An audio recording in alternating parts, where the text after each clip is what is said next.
Bien, bonjour à tous. Alors, on va continuer la suite du cours d'algèbre linéaire.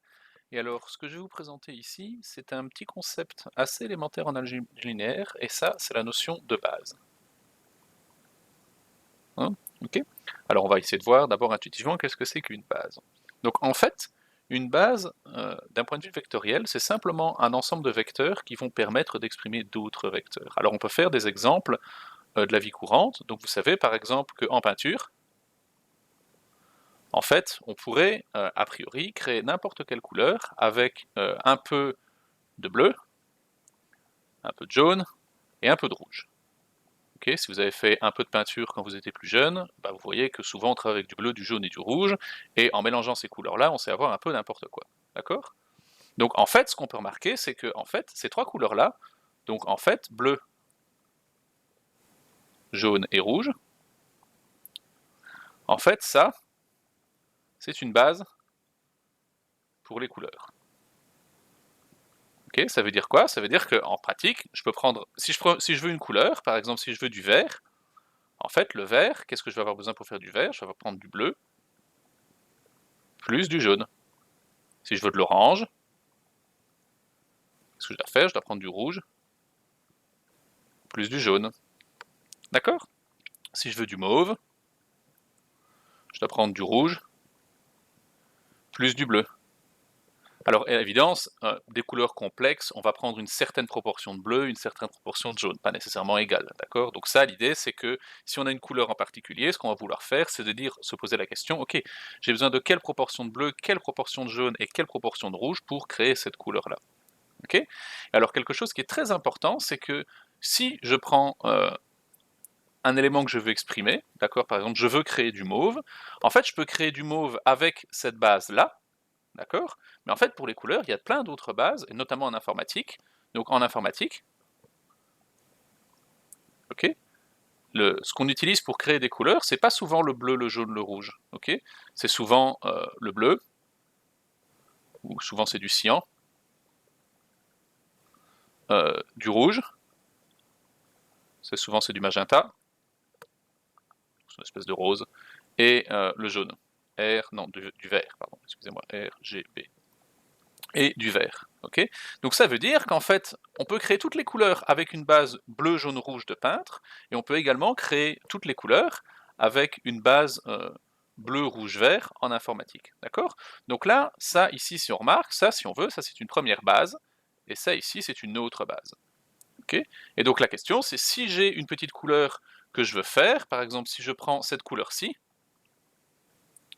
ok, alors la question, c'est si je veux essayer d'exprimer cette couleur-ci dans la base numéro 1, je dois me dire, ok, quelle est la proportion de bleu, de jaune et de rouge que je dois mettre pour obtenir cette couleur-là. Okay, et dans la base 2 ici en informatique, la question c'est exactement la même, mais avec les éléments de cette base-là, c'est-à-dire quelle est la proportion de cyan, de magenta et de vert que je vais devoir mettre pour créer cette couleur-là. Okay, donc ça, c'est l'intuition de ce que c'est qu'une base. D'accord? Alors faisons un exemple un peu plus concret.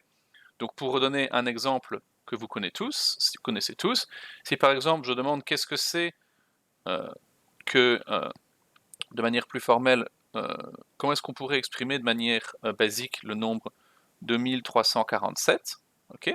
En fait, 2347, on remarque que c'est 2 fois 10 exposant 3, plus 3 fois 10 exposant 2, plus 4 fois 10 exposant 1, plus 7 fois 10 exposant 0. Okay, et donc là, on remarque qu'en quelque sorte, quel que soit le nombre de 0 à 9999, en fait, on pourrait exprimer, donc on peut exprimer les nombres de 0 à 9999 dans une base, et cette base, c'est quoi?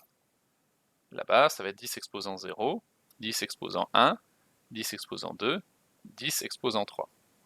D'accord? Et avec ça, on sait exprimer n'importe quel de ces vecteurs en disant, ok, je vais prendre un certain nombre de fois le premier vecteur, un certain nombre de fois le deuxième, un certain nombre de fois le troisième, un certain nombre de fois le quatrième. Okay, donc d'un point de vue vectoriel, en fait, 2347, en fait, c'est la même chose que le vecteur qui va être le vecteur 2, 3, attendez, 4 et 7. Okay. Alors je vais vous donner un autre exemple, cette fois-ci un exemple dans le plan cartésien. D'accord. Donc prenons par exemple le vecteur v qui va être égal au vecteur, disons, 3, 2. Okay. En fait, et donc ça, on peut dire que en fait, ce vecteur v, c'est exactement égal à 3 fois le vecteur 1, 0, plus 2 fois le vecteur 0, 1. D'accord? Donc là, ici, ça peut être un premier vecteur de base, appelons-le U1, et ça ici, ça peut être un deuxième vecteur de base, appelons U2. Okay. Donc ici, quand j'écris le vecteur 3, 2, ça sous-entend que ma base, en fait, c'est un ensemble de deux vecteurs qui va être 1, 0 et 0, 1. D'accord? Et si je fais un dessin pour voir à quoi ça représente, en fait, c'est exactement ça. Regardez, si je fais un vecteur ici, donc je vais avoir ici, j'ai dit mon vecteur 1, 0, c'est-à-dire mon vecteur U1, d'accord? Je vais avoir ici mon vecteur U2, d'accord? Ça, c'est le vecteur 0, 1. Et alors, mon vecteur 3, 2, je peux par exemple le dessiner de ici. Alors, ça fait 1, 2, 3. 1, 2. On va essayer de faire ça à moitié correctement. D'accord? Et si je dessine mon vecteur 3, 2 ici, en fait, on remarque qu'il est comme ça. Ok?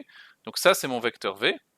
Et là, on voit bien en fait que ici en dessous, là, j'ai bien 3 fois mon vecteur U1. D'accord? Ici. Ok, ça c'est bien 3 fois mon vecteur U1. Ici, j'ai bien 2 fois mon vecteur U2. Ok? Et donc en fait, on voit bien que V, du coup, ici, il a été construit par la relation de Chasles. On voit bien ici que V, ici, V c'est bien égal à 3 fois U1 plus 2 fois U2. Et c'est exactement ce qu'on avait écrit ici. D'accord? Donc ça, ici, ça vous donne une idée de ce que c'est la base. D'accord? Alors si on essaie de formuler formellement ce que c'est qu'une base, donc allons-y, et on va finir là-dessus sur l'introduction de ce que c'est qu'une base. Qu'est-ce que c'est qu'une base en fait? Une base, qu'est-ce que c'est? C'est un ensemble de vecteurs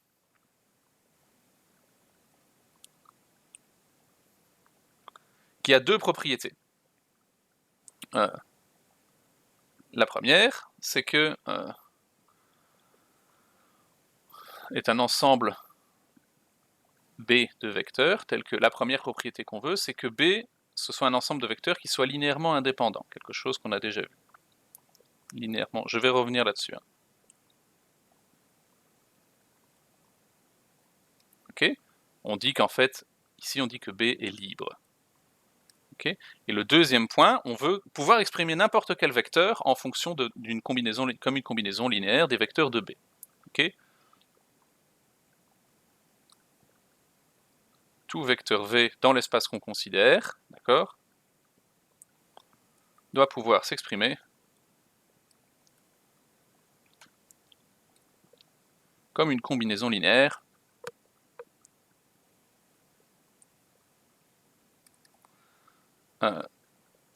des éléments de B. Ok? Et là, on dit que B est génératrice. Ok? Alors, qu'est-ce que ça veut dire ça? Alors, faisons un petit exemple. D'accord? Donc si je prends par exemple, donc la base qu'on avait vue avant, donc si je prends par exemple 0, 1, 1, 0, ça, on a vu que c'est une base de R carré. Ok? Donc ça, c'est ce qu'on a fait juste avant. Pourquoi? Parce que c'est linéairement indépendant. Ok? La seule manière de trouver, d'avoir quelque chose comme, donc si j'appelle ça U1, et si j'appelle ça U2, la seule manière d'avoir lambda 1 U1 plus lambda 2 U2 qui est égal au vecteur nul. Ça va impliquer que lambda 1 c'est lambda 2 c'est 0. Et donc ça veut dire que du coup, si ça j'appelle ça B, ça veut dire que du coup, comme ça veut dire que B est linéairement indépendant. Ok. Et le deuxième point, on doit vouloir montrer que quel que soit le vecteur que je prends, je peux pouvoir l'exprimer comme une combinaison linéaire de ces deux vecteurs-là. Donc si je prends par exemple le vecteur Vx, Vy, en fait, ça, c'est égal à Vx fois U1 plus Vy fois U2. Donc ça veut bien dire que du coup, ma base est génératrice. Mon ensemble, il est générateur. Okay. Alors prenons un exemple de quelque chose qui n'est pas une base. Par exemple, si je prends B qui est égal à 0, 1, 1, 0, et disons 1, 1. Ok. Alors, montrons d'abord que cet ensemble-là n'est pas générateur, qui n'est pas linéairement indépendant. Ok. Donc on remarque d'abord, là j'ai U1, U2, U3. Ici, on remarque que U3, en fait, c'est U1 plus U2.